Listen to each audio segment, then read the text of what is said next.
Hello students, welcome to all of you. Dear students, आज की इस वीडियो में जिन टॉपिक्स को हम पढ़ने वाले हैं उनका नाम कुछ इस प्रकार से है। इसमें सबसे पहला टॉपिक जो पढ़ने वाले हैं वो है संतुलित रासायनिक समीकरण। दूसरे टॉपिक का नाम है असंतुलित रासायनिक समीकरण और तीसरे टॉपिक्स का नाम है कि रासायनिक समीकरण को संतुलित क्यों करते हैं। तो चलिए हम आज का वीडियो स्टार्ट करते हैं। तो इसमें सबसे पहला टॉपिक है संतुलित रासायनिक समीकरण। सबसे पहले इसका परिभाषा जान लेते हैं, इसके बाद एग्जाम्पल समझेंगे। तो देखिए यहाँ पे परिभाषा कुछ इस प्रकार का है कि ऐसी रासायनिक समीकरण जिसके दोनों पक्षों में, दोनों पक्ष का मतलब किसी भी समीकरण में दो पक्ष होते हैं, एक होता है अभिकारक पदार्थों का, एक होता है उत्पाद पदार्थ का। ठीक है, तो अभिकारक का मतलब होता है जो जो तत्व अभिक्रिया में भाग लेते हैं उसको बोलते हैं अभिकारक पदार्थ, और जो जो तत्व अभिक्रिया के बाद बन के तैयार होते हैं उसको बोलते हैं उत्पाद पदार्थ। तो एक होता है अभिकारक, दूसरा क्या होता है उत्पाद। तो दोनों पक्ष का मतलब अभिकारक और उत्पाद दोनों के बारे में कह रहा है। ठीक है, तो ध्यान से देखेंगे कि ऐसी रासायनिक समीकरण जिसके दोनों पक्षों में प्रत्येक तत्व के परमाणुओं की संख्या समान होता है उसे हम संतुलित रासायनिक समीकरण कहते हैं। ठीक है, एग्जाम्पल देखिए तब आपको समझ में आ जाएगा। देखेंगे यहाँ पे लिखे हैं हम CaCO3 कैल्शियम कार्बोनेट। जब इसको गर्म किया जाता है तो ये कैल्शियम ऑक्साइड और कार्बन डाइऑक्साइड में विभाजित हो जाता है।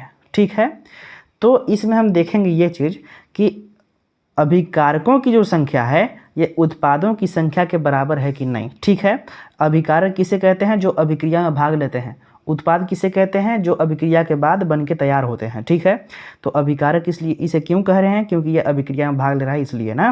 तो इसमें देखेंगे कैल्शियम कार्बोनेट में कि कैल्शियम की संख्या, कार्बन की संख्या और ऑक्सीजन की संख्या इस पक्ष में और इस पक्ष में सेम है कि नहीं, समान है कि नहीं। अगर समान निकल गया तो हम कहेंगे कि हमारा ये समीकरण जो है ये संतुलित अवस्था में है। ठीक है, तो देखिए यहाँ मिलाते हैं Ca यानी कैल्शियम इधर एक ठो है, इधर कितना भाई एक ठो, Ca एक ठो है। इसके बाद कार्बन देखो, कार्बन यहाँ पे एक ठो है, इधर कार्बन कितना है, एक ठो है। ठीक है, ऑक्सीजन की संख्या देखो, इसमें ऑक्सीजन तीन ठो है, इधर दो यहाँ पे और एक यहाँ पे, तीन ठो। इसका मतलब अभिकारक में जो तत्व उपस्थित है उनके परमाणुओं की संख्या और उत्पाद में जो तत्व उपस्थित है इनके परमाणुओं की संख्या दोनों समान है। ठीक है, तो इसीलिए यह संतुलित रासायनिक समीकरण हुआ। अब हम समझते हैं दूसरा टॉपिक जिसका नाम है असंतुलित रासायनिक समीकरण। जस्ट इसके उल्टा है। ठीक है, जस्ट इसके उल्टा है। देखिए इसका सबसे पहले हम परिभाषा जान लेते हैं कि परिभाषा क्या होता है, इसके बाद हम एग्जाम्पल भी लेकर के चलेंगे। ठीक है, इसमें लिखा हुआ है कि ऐसी रासायनिक समीकरण, ठीक है, जिसके दोनों पक्षों में, दोनों पक्ष का मतलब एक अभिकारक वाला और एक उत्पाद वाला। ठीक है, तो लिखा है ऐसी रासायनिक समीकरण जिसके दोनों पक्षों में प्रत्येक तत्व की परमाणुओं की संख्या समान नहीं होता है उसे असंतुलित रासायनिक समीकरण कहा जाता है। इसका मतलब अभिकारक में उपस्थित परमाणुओं की संख्या और उत्पाद में उपस्थित परमाणुओं की संख्या समान नहीं होना चाहिए। अगर ऐसा है तो हम बोलेंगे ये समीकरण असंतुलित है। ठीक है, तो इसका एग्जाम्पल देखिए यहाँ पे, जैसे हमने लिखा है N2 नाइट्रोजन, H2 हाइड्रोजन। जब इनकी अभिक्रिया कराते हैं तो NH3 अमोनिया गैस बनता है। ठीक है, तो अब देखेंगे इसमें कि नाइट्रोजन के परमाणुओं की संख्या, हाइड्रोजन के परमाणुओं की संख्या इस साइड में और उस साइड में समान है या नहीं है। तो सबसे पहले ये देखिए, अभिक्रिया से जो अभिक्रिया करते हैं इसको हम बोलते हैं अभिकारक पदार्थ। क्या बोलते हैं? अभिकारक पदार्थ। और इसको क्या बोलते हैं? उत्पाद। क्या बोलते हैं? उत्पाद। अगर समीकरण संतुलित नहीं है तो हम संतुलित करना पड़ेगा। ठीक है, तो ध्यान से देखें, इसमें नाइट्रोजन की संख्या कितना है? 2 है ना। इसमें नाइट्रोजन की संख्या केवल 1 है। इसमें देखो हाइड्रोजन की संख्या 2 है, इसमें कितना है? 3 है। तो ऐसे रासायनिक समीकरण को बोलते हैं हम असंतुलित रासायनिक समीकरण। ठीक है, इसमें सेम नहीं है, यहाँ पे N 2 ठो है, इसमें 1 ठो है, इसमें H 2 ठो है, इसमें 3 ठो है, तो कहाँ समान हुआ? इसीलिए यहाँ पे असंतुलित रासायनिक समीकरण हो गया। तो ध्यान देंगे, कभी भी समीकरण हमारा असंतुलित अवस्था में नहीं होना चाहिए। ठीक है, असंतुलित अवस्था में नहीं होना चाहिए। इसका कारण है, कारण क्या है भाई? अब आप समझिएगा, कारण हम बताते हैं आपको। अगर मान लीजिए आपके पास 3 kg चीनी है, कितना? 3 kg चीनी है, और 2 kg मान लीजिए पानी ले लिए। पानी तो वैसे लीटर में मापते हैं, लेकिन मान लीजिए किसी बर्तन में 2 लीटर पानी ले करके आप नापे तो 2 किलो हुआ, ठीक है। जब 2 केजी मान लो कि पानी हुआ और 3 केजी चीनी हुआ, तो जब उसको मिला देंगे आप, जो शरबत बनकर तैयार होगा, तो कितना केजी होगा? 2 और 3 5 केजी। यानी अभिक्रिया करने से पहले 5 केजी था मिला करके, तो अभिक्रिया करने के बाद भी 5 किलो होना चाहिए था कि नहीं? तो इसीलिए इसको हम बोलते हैं द्रव्यमान संरक्षण का नियम। जो हम बताए ना कि अभिक्रिया करने से पहले और अभिक्रिया करने के बाद जो नया पदार्थ मिलता है, उन दोनों का क्या होता है कि परमाणुओं की संख्या समान होना चाहिए, या द्रव्यमान कभी चेंज नहीं होता है। अभिक्रिया करने से पहले जितना द्रव्यमान था उतना ही अभिक्रिया करने के बाद भी होना चाहिए। सेम नाइट्रोजन की संख्या हाइड्रोजन की संख्या को हम समान करते हैं। क्यों करते हैं? क्योंकि भाई अभिक्रिया करते समय भी इसका जो द्रव्यमान था, अभिक्रिया करने के बाद भी उतना ही होना चाहिए, ठीक है। तो इसीलिए हम संतुलित करते हैं इसको, ठीक है। तो असंतुलित रासायनिक समूह को संतुलित कैसे करते हैं? तो ध्यान से देखिए कैसे करते हैं। यहाँ पे नाइट्रोजन कितनी है? 2 ठो है। यहाँ पे कितना है? 1 ठो है। तो इसको संतुलित करने के लिए हम यहाँ पे 2 का गुणा करेंगे, यानी यहाँ पे लिखेंगे 2। तो 2 का n में गुणा 2 n हो गया, यानी n की संख्या 2 तो हो गया, लेकिन यज की संख्या यहाँ बढ़ गया। 2 तियाँ 6 होता है, कितना? 6। यानी यज का परमाणु कितना है? 3 है यहाँ पे।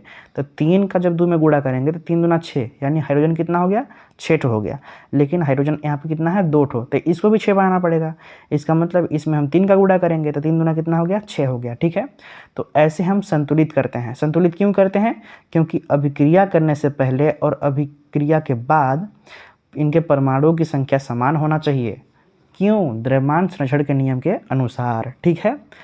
तो हम आगे समझते हैं। हमने क्या क्या समझा? संतुलित रासायनिक समीकरण, इसके बाद असंतुलित रासायनिक समीकरण। इसके अगले टॉपिक में हम समझते हैं कि रासायनिक समीकरण संतुलित क्यों करते हैं। अभी तो आपको बताए थे कि रासायनिक समीकरण संतुलित क्यों करते हैं।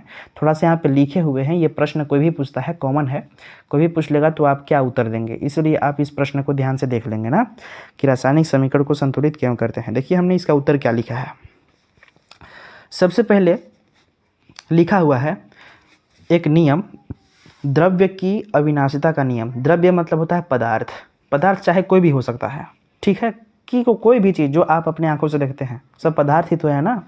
तो उसी के बारे में कह रहा है, पदार्थ की अविनाशिता के नियम या द्रव्य की अविनाशिता का नियम क्या होता है, समझिए। कहा है इसमें कि किसी रासायनिक अभिक्रिया में जब अभिकारक पदार्थ अभिक्रिया करके नया उत्पाद बनाता है तो अभिक्रिया के फलस्वरूप नहीं कोई परमाणु नष्ट होता है और नहीं कोई परमाणु उत्पन्न होता है। तो ये केवल एक रूप से दूसरे रूप में परिवर्तित होता है। तो इसी को हम बोलते हैं द्रव्य की अविनाशिता का नियम। कहने का मतलब है कि अर्थात अभिक्रिया करने वाले अभिकारकों की परमाणु की संख्या और अभिक्रिया के बाद बने उत्पादों की परमाणु की संख्या दोनों समान होना चाहिए, दोनों समान होना चाहिए। समझे कि नहीं समझे? अभिक्रिया करने से पहले अभिकारकों की परमाणु की संख्या और इधर अभिक्रिया के बाद उत्पन्न हुए उत्पादों की संख्या दोनों समान होना चाहिए, ठीक है। तभी हमारा द्रव्य की अविनाशिता का नियम का पुष्टि होता है और इसी नियम के आधार पे रासायनिक समीकरण को संतुलित किया जाता है, ठीक है। कहने का मतलब ये है कि हमने आपको बताया अभी कुछ देर पहले कि अभिक्रिया करने से पहले अभिकारकों की संख्या जितना होता है उत्पाद जब बनता है तो उतना ही होना चाहिए, ओके। यानी कि जितना केजी हम लेंगे अभिकारक पदार्थ, उत्पाद भी बन करके उतना ही केजी हमारा तैयार होगा। समझे कि नहीं समझे? यानी मान लीजिए जैसे आपको लड्डू बनाना है तो आप क्या करेंगे? चीनी की मात्रा लेंगे, कितना लेंगे? जितना भी लेंगे, और बुनिया की मात्रा लेंगे। मान लीजिए 10 केजी चीनी ले लिए और 10 केजी बुनिया ले लीजिए, तो 10 और 10 कितना हो गया? 20 केजी। अब हम उन दोनों को मिला करके जो भी हो, और अगर मिठाई बनाते हैं तो 10-10 जो 20 केजी वहाँ पे निकलेगा। यानी अभिक्रिया करने से पहले अभिक्रिया करने के बाद भी इसका द्रव्यमान सेम हुआ, ठीक है। इसलिए द्रव्यमान संरक्षण के नियम के अनुसार या द्रव्य की अविनाशिता के नियम के अनुसार हमारा रासायनिक समीकरण संतुलित किया जाता है, ठीक है। इसमें लिखे हैं अतः दोनों पक्षों में परमाणुओं की संख्या को समान करने के लिए, ठीक है। क्या लिखे हैं कि दोनों पक्षों में परमाणुओं की संख्या को समान करने के लिए ही रासायनिक समीकरण को संतुलित किया जाता है। समझे ना? दोनों पक्षों में परमाणुओं की संख्या को समान करने के लिए ही रासायनिक समीकरण को संतुलित किया जाता है, ठीक है। इतनी बात आपको समझ में आ गई होगी ना। तो आज की वीडियो में हमने सीखा क्या चीज़ कि संतुलित रासायनिक समीकरण क्या होता है, इसके बाद असंतुलित रासायनिक समीकरण किसे कहते हैं, क्या होता है, और सबसे लास्ट टॉपिक इसमें हम सीखे आज के इस वीडियो में कि रासायनिक समीकरण को संतुलित क्यों करते हैं। ठीक है, ये 3 चीज़ें हमने इस वीडियो में जाने हैं और अगले वीडियो में हम लोग सीखेंगे रासायनिक समीकरण को संतुलित करना। ठीक है, हम लोग बहुत सारा एग्जाम्पल लेंगे और उसे संतुलित करेंगे और किस किस विधि से संतुलित किया जाता है ये भी आपको बताएंगे। ठीक है, और उस विधि में हमें पढ़ना क्या क्या है इस बारे में हम भी डिस्कस करेंगे। ठीक है, इसलिए आज का वीडियो आपको कैसा लगा आप मुझे कमेंट के माध्यम से बताइए और मैक्सिमम स्टूडेंट को आप इस चैनल को जोड़ने का प्रयास कीजिए ताकि हम लोग का यूट्यूब फैमिली और भी ग्रो हो सके और अच्छे अच्छे वीडियो आप लोग के लिए अपलोड करता रहूँगा। ठीक है, तो प्लीज़ सब्सक्राइब करें हमारे इस चैनल को और हमारे साथ जुड़ें। ठीक है, तो मिलते हैं नेक्स्ट वीडियो में, तब तक आप अपना ख्याल रखें। Thank you so much.